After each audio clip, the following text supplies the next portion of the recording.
Hey guys, HelpingHans here. Before we get into this game of Company Heroes 2, I just want to talk to you quickly about G-Round. I'm an ambassador for this website where you can try out brand new upcoming indie titles completely free.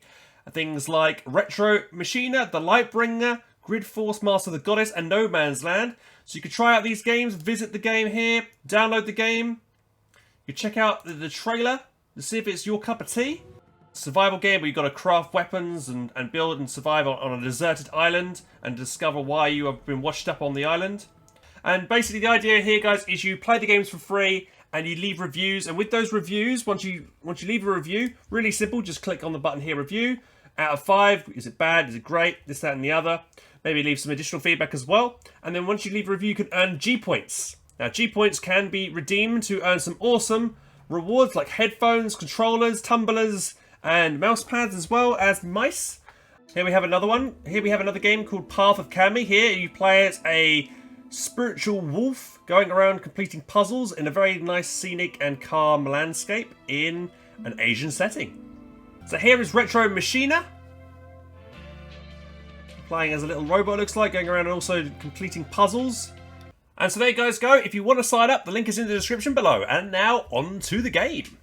Hey guys, HelpingHans here, bringing you a 1v1 cast between Zodiak, who's playing as Ostheer, and his opponent, which is Eternal, playing as the Soviets. Hope you guys enjoy this one. Here we go. 42 team is ready for action. Zodiak is a veteran of the game, likes playing a lot of 2v2s and 1v1s. He's a very, very good player, and I played with him myself quite a few times. Fresh Grenadier squad. However, he's never ever participated in tournaments I've never seen. He always likes to play casual. It's fair enough, but I would like to see how he would do in a tournament setting, Zodiak.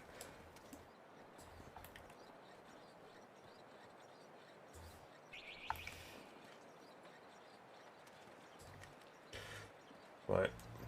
Notice how that, you know, whenever you're capturing a point, you're always putting down green cover with the pioneers. Always super important to do this, as it gives you obviously better cover, so therefore you're more likely to win engagements if you sit yourself in the best available cover. These conscripts might get a flank off from the Grens as they turn the corner here. They're going to see each other here. Grens are going to get the better cover though, and get the cap on the point. So the conscripts don't really want to push that until they have support. MG is being pushed up. Probably should push up with the pioneers. Pioneers got better vision here. It's going to see the combat edges, but I think the combat edges saw his MG, so they're just going to back away and still get the cap off here. Gets suppressed though. The Pioneers are going to get in there. That second, yeah, he's going to just mess with retreat if you do get yourself suppressed. When you get suppressed, it takes, even if the AMG stops shooting you, it does take a while to lose that annoying suppression debuff on your units. This Grenadier is in the centre here. And again, look here, another good, you know, constantly killing two birds with one stone here, building cover and capturing the point. So Zodiak is content to just be a bit kind of defensive here. He doesn't want to be too aggressive. He could like move both his Grenadiers and push forward against this one conscript as it, you know, on its own. You kind of want to take every opportunity you have. You've got the conscript here that's flanking around the right side, so has been spotted. MG on the other hand has pushed down to the mid, and unfortunately he's just kind of given the those conscripts cover himself there, but only for this engagement. I mean, the MG can come around and easily get the suppression off here. And here we have the Grenadiers getting a bit quite out of position. This one, you know, is in trouble here because it's a double team by these two units here. He needs another unit. Here comes a third Grenadier from the base. That's going to help out maybe win that engagement there. Grenadiers need to turn around. This man is not in cover, so this guy's going to drop very quickly against these conscripts. As you see, there he goes. He drops him, and the cover is directional. MG's there, setting up to face the cover of the flank, but this conscript's going for a really long way flank around here from Eternal. Nice to see that. We've got flamethrowers pop as well. This is like he's going to probably lose the engagement here thanks to the flamethrower bonus. And this is a really nice flank here from Eternal. He sees the MG.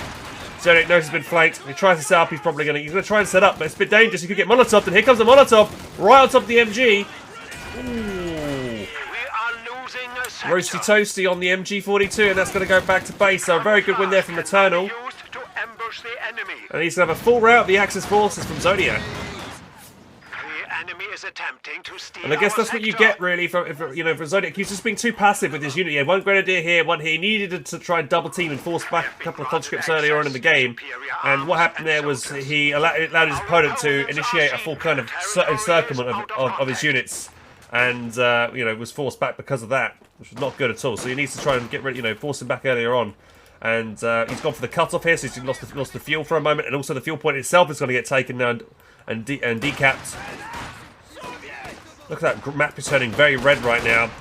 And, you know, Grenadiers having to put... They win the fight here, but as they've had to push... Oh, here comes another Molotov right on top of his troops! Oh, Zodiak, what are you doing, man? Oh, not good at all. This is really bad from Zodiak, man. Eating the Molotovs right now. And that engagement should be something he should have easily won. And now, he's going to have to retreat because the flamethrower squad came in. And this Grenadier is also coming out of the base at very low health. That's going to get focused down as well. He's just decided to retreat that. And his fuel point still doesn't get captured here. He decided to split up his army and bring his MG to the left. And so he probably needed to get his MG on the right to make sure he doesn't lose his fuel. This is very dangerous now because the double fuel cap is going to really hurt Zodiak, as there's going to be that's going to mean a very fast T-70.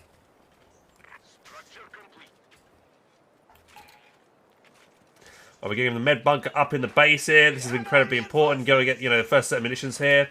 Oh, wow, we've had 5 sub-gifts. Thank you very much to TL Trumpet. I haven't got the notifications set to play when I'm playing and when I'm doing a cast, mate.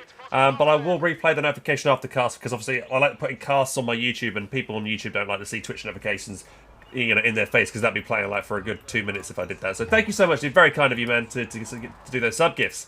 And I'll replay the notification at the end of this match. Welcome on everybody over. Drugman, RX, Surford Bird, Crimson, Mana, and Big Birdie.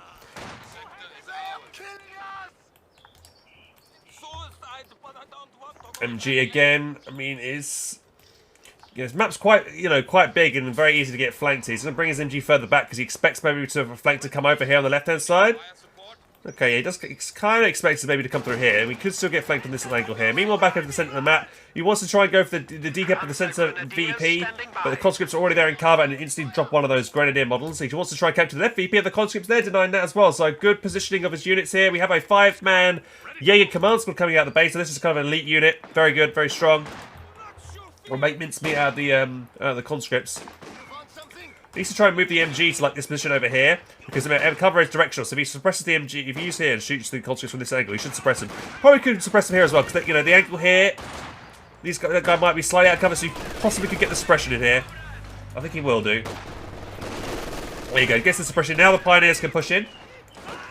The units not suppressed pretty much do no damage. Meanwhile, on the right-hand side, the Jaeger command squad is winning out against the conscript squad, so just about. There's lots of mines there on that point. Really needs to push forward with sweepers. We are losing supplies to the enemy.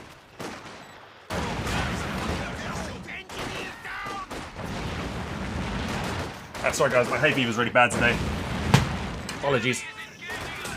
Oh man, it is, but most of the engagement, Zodiak is not winning. I mean, his Grenadiers haven't got any upgrades at the moment. He has been able to get some control of the left-hand side, but now he's going to get double flanked by these units around the side here. He needs to, you know, expect the flank coming in. I think it's the problem with Zodiak. He's trying to hold two sides of the map, but T-70 already out. 7 minutes 30 seconds hitting the field. That's quite an early T-70. And we have not even tier 2 in the base. This is going to hit so. And I don't think we have a single telemine down. So this T-70, you know, is going to do major work in a moment. It looks like it might make a beeline to the MG and maybe wipe it on retreat. Lots of mines planted down still here. He's going to run right into the mine here. Oh no! Oh, damn! The double whammy on the mines. There you go, guys. Mines win games. That's the first squad loss of the game, and that was one of the most important squad to lose. The Jaeger command squad. That's 300 manpower down the drain for what? 60 munitions. Very worthwhile. That's why you should always be pushing with sweepers. And you know, if he focused his army on one side of the map, you'd be, you know, sweepers, he would have spotted those mines and would not lost a squad. So yeah, not doing too well here so far. He's getting tier 2's going up. He's got enough manpower in the bank to make himself an anti-tank gun, which he's going to have to do here. You can see as soon as he's built it, an anti-tank gun should go into the build. Yep, there comes the anti-tank gun. Pack gun is being made. Top left-hand side there. But the fact that he's had to make an anti-tank gun out here, he's he can't rebuild the Jaeger command squad. He's getting G43s now on his Grenadiers, so that's going to give them a bit more firepower. His conscript will probably retreat. He's going to try and lock the Molotov here. Doesn't mean that Grenadier has to retreat. I think he could have probably dodged that Molotov. He had plenty of time to dodge it. I think he just retreated it. out reaction. But yeah, Eternal doing really well so far. I can't really fault Eternal's gameplay at the moment. He's doing everything right. Not constantly putting mine down. Well, he could be putting down himself green cover here while he caps the fuel point. That's what he could do, actually. Oh, look, he tried to sweep the mine, but the T-70 said no and attack grounded the mine. So it blew up. Oh, that was quite a nice little play here. Good hoorah. Let's get around behind the machine gun and the conscripts. Again, close. Robson's against the grenadiers going to do well. Oh, they're going to focus on the MG. The MG's probably going to get stolen here. Conscripts are focusing it down. T-70 could chase, but it's not. A bit slow on the chase, the T-70. Probably could have gotten the wipe then on that, but... I mean, there's lots of reinforcement grenadiers coming out of the base, so you probably could have just picked it up straight away. But still, always good to get the wipe on weapons, because it obviously resets, you know, their veterancy, and all these Molotovs denying the cover, denying, you know, the ability for him to come back onto his base. Here comes the pack gun, maybe slightly out of range. You should see the pack gun because the conscripts there are giving it vision, maybe. Here comes the pack gun. It's going to get one shot in, I think. Maybe take one shot in, but it takes 3 shots, I believe, to kill a T-70. So you just take that shot and easily just back away. Yeah, I mean, as Ostheer, you don't, you know, when you have forced to get an anti-tank gun against a T-70 and haven't got any counter or any kind of bit-like vehicle yourself to put on the pressure, you're really behind. Because a T-70 can do damage against infantry, and it can keep going. It can just run to the left, run to the right, just run rings around this this pack gun. This pack gun's super slow, and it can only be good against that one unit, right? So it's just not a good, you know. It's just not a good matchup right now. MG getting into the house here. It should get the suppression on the conscripts. It's about to set up in the house. There we go.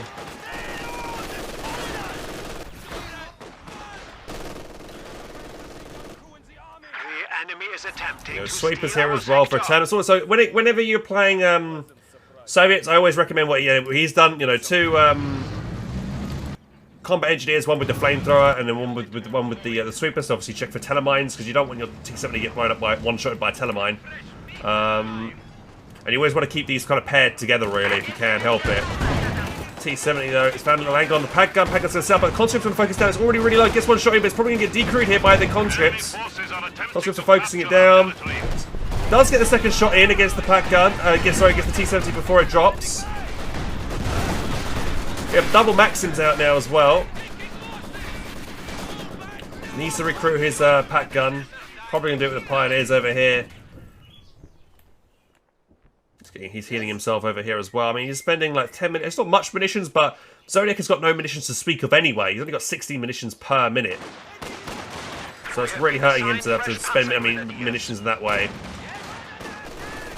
Probably would really like to rifle grenade that MG right there, but he's got no missions to do that. Let's see, he's rebuilt the Jäger Command Squad now. It's coming out of the base.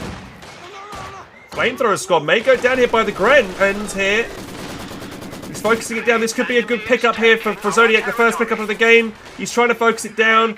He probably should stop. Oh, he does get it! And the flamethrower drops as well, so he can pick that up with this squad. He can that drop weapon is going to be really nice on that squad if he can get it on there. Nice pickup. That squad's going to be very dangerous now. Getting those mine right there. Where's the T-70? T-70 probably needed repairs. It's in the base getting repairs, so can't really do anything at the moment.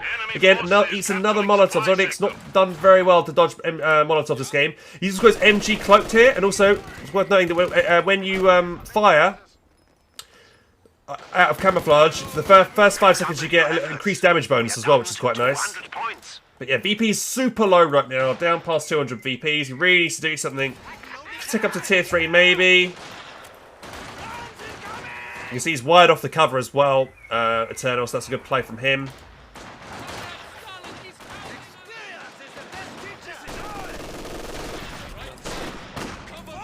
Here comes the T-70, fresh and repaired, but here comes the pack gun as well.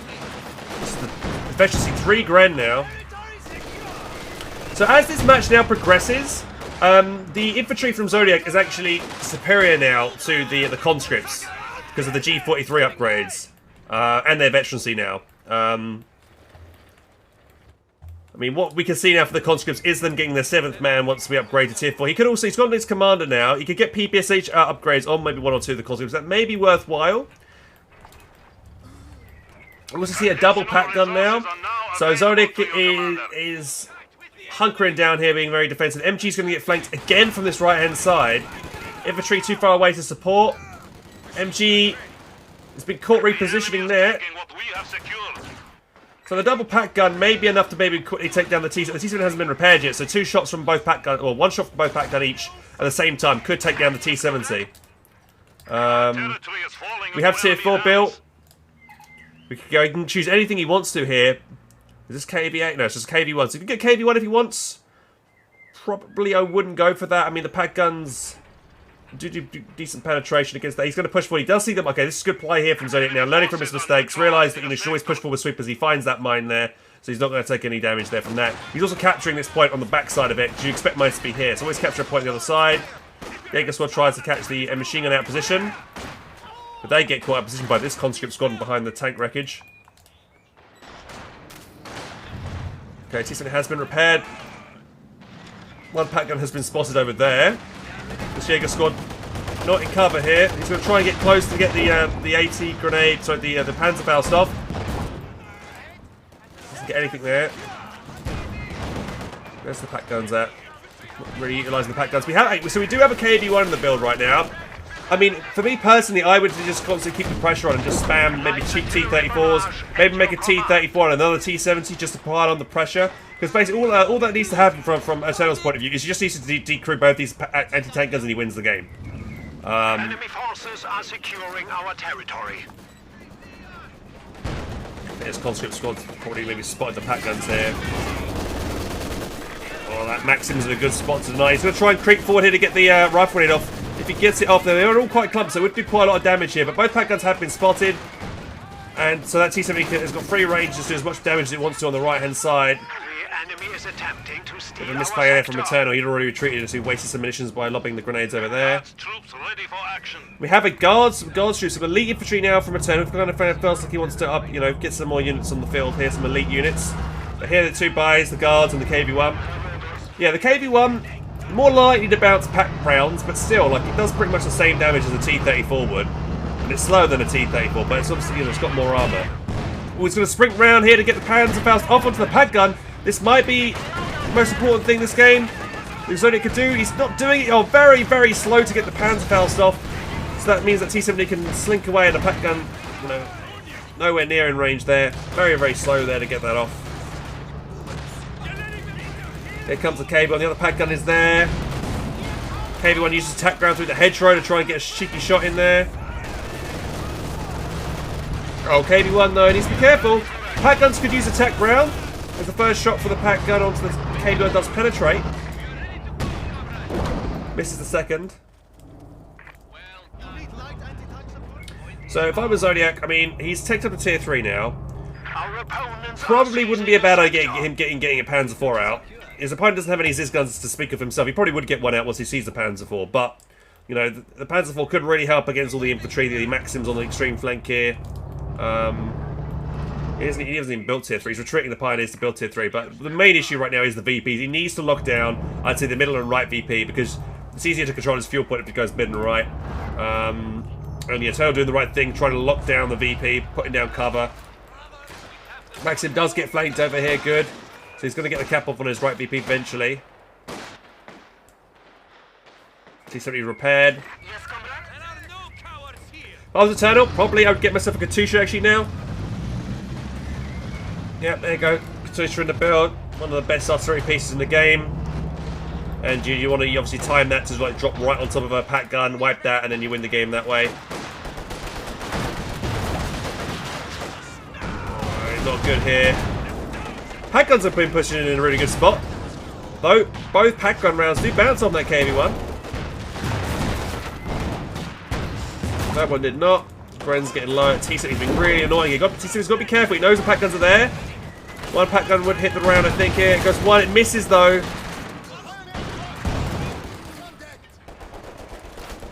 Might lose his Pioneers. Oh, he can't afford to lose his only Pioneers. The conscript squad could have oorah'd in there, and if it was faster, it could have maybe gotten the kill on that conscript. Their Pioneers that retreated back to base. But again, once more, does eat a rifle grenade, sorry, a Molotov, and I think he used a rifle grenade to kill that mine. I mean, again, Zodiac's munitions income is so low, you shouldn't be wasting munitions to try and kill mines on the map. You should try to use his pack guns to attack ground.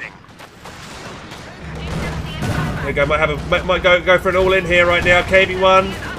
T70's slow to react. Oh, but the pack gun missed again. Oh, dude, the pack guns have been really inaccurate at the moment. 2 misses there, 2 bounces earlier. Here comes the Katusha rounds as well, all clumped up. He's firing at max range with this Katusha, so these rockets are going to be really inaccurate. This pack gun's covering the first. Oh, that one did hit right on the money there. This one should set up and support this other one. This KV1 might be in a bit of trouble here. This one should set up and start shooting. Oh, he doesn't see him, and the Constitution wants to push in to try and get the decoy of the pack guns. And again, another Molotov. Zodiak is really not paying attention to the Molotovs this game. I don't think he's like, I hardly see him dodge any of them this game. One pack gun gets decrewed. If I was Eternal, I would try and get the steal on this, or try and go for the white. Both of the Soviet vehicles, the KV-1 and C-70, need some repairs there at the moment. And I think Zodiac is going to throw in the towel. I mean, yeah, to be honest, at this point in time, you know, it's hard to really come back into the game. He needs to lock down. You know, if I was to play, you know, to give some advice to Zodiac here, I would say play more in your own half and play a bit more with your units kind of closer together so they can support each other easily. You know, he's got lots of times he's trying to come too far over to the left-hand side. He probably should have just like locked down the left VP and the right VP, and then once he forces the pilot back, then's the time maybe to push some units over to the left-hand side and go for the decap. A lot of the time when he was completely pushed to the right-hand side, he then decided to split half his army left and half his army right. No, you should try and come back in full force on one side, because as your opponent is going to have his army split, because he's going to try and capture left and the right. So if he's all over the map, you know, his forces are going to be split. And if you push back on one side with full force, you'll have a much better chance of trying to retake it than going, you know, you're splitting your army up, because it just gets worse and worse. I mean, using the Jaeger command squad right at the start there to the double mine placement, that could have been avoided if you just pushed forward sweepers early. You know, not expect, you know, getting flanked on the far, far-flung angles here. A couple of times on this side over here. Should have probably expected that a bit better, you know, more. Possibly a mortar could have helped him out here as well. One mortar to be able to deal with the double Maxim, maybe smoke so you can get the cap on the VP without being harassed, or bombard the Maxim itself. I mean, the double pack gun, you know, I think the double pack gun is a safe bet defensively if you are behind, but generally you really need to get your own Panzer IV out or something like that, because you're going to be struggling once the Katusha comes out, because the Katusha, all it needs to do is decrew one pack gun, and your opponent gets all their army and focuses down the weapon after it's been decrewed and it's wiped. Once you lose your first pack gun out of 2, it's so hard to come back from that. Yeah, I think Zodiac was pretty unlucky that game when it came to his pack gun shots. Quite a lot of, you know, bounces on the KV-1, but you expect them to bounce more so on the KV-1 than T-34. But I'm kind of surprised. I probably would have preferred, like, the KV-1, only 2 kills the entire game. I mean, it wasn't out for that long, maybe 5 minutes, but 2 kills for that much, not really worth it. I think, you know, the price of a KV-1, it's what, 420 manpower, 145 fuel. T-70 is much cheaper, especially in terms of fuel. So and it's cheaper in manpower as well, and it pretty much does the same kind of thing as a KV-1 would. It's just obviously it's a bit more vulnerable. But yeah, I'd have probably spent it on the T-34, and then would have been able to have the Katusha out a bit faster. Anything else to turn up? Maybe get himself a Ziz gun. Later on, I mean, there's no real need for a Ziz gun, because obviously he's got no. Zodiac didn't make a single armor piece the entire game, but the Ziz gun itself, it's just nice to have as insurance, just in case a Panzer IV was to come out and you've got that kind of thing there in the bank. This can save you, and also the Ziz gun, you know, unlike all the other anti-tank, actually can damage infantry with its barrage, like artillery barrage ability, which can be very good at, you know, hitting maybe that, you know, that machine gun that maybe would have been set up inside like you know, the house, or like you know, wherever it may be. But yeah, I would have gone for, personally, if I was the Eternal, I would have gone for maybe T-34 Katusha, maybe another T-34, maybe a Ziz gun, and maybe I was saying like earlier, maybe the second T-70, because T-70s are really good. It's like this T-70 over here, 6 kills. I felt like the T-70 did a lot more work than 6 kills. I mean, it did force the retreat of many grenadiers that game, so it was quick to retreat his grenadiers when they got low. So I did notice that at least like 3 or 4 times a grenadier was retreated at like 4 men, so they were at their full health in terms of like their manpower, but their health was down to like 50%. So yeah, the T-70 definitely, you know, paid for itself there. It was really, really good. Yeah, I think maybe a second T-70 wouldn't have been such a bad idea, maybe. Here are the match stats for those who are interested. Hi lads, thanks for watching that video. If you want more content, click up here. Or click over here to click on other content. But make sure to click on that middle button to subscribe to the channel. Okay, and I stream every single day on twitch.tv/HelpingHans. Catch you in the next one, guys. Take care.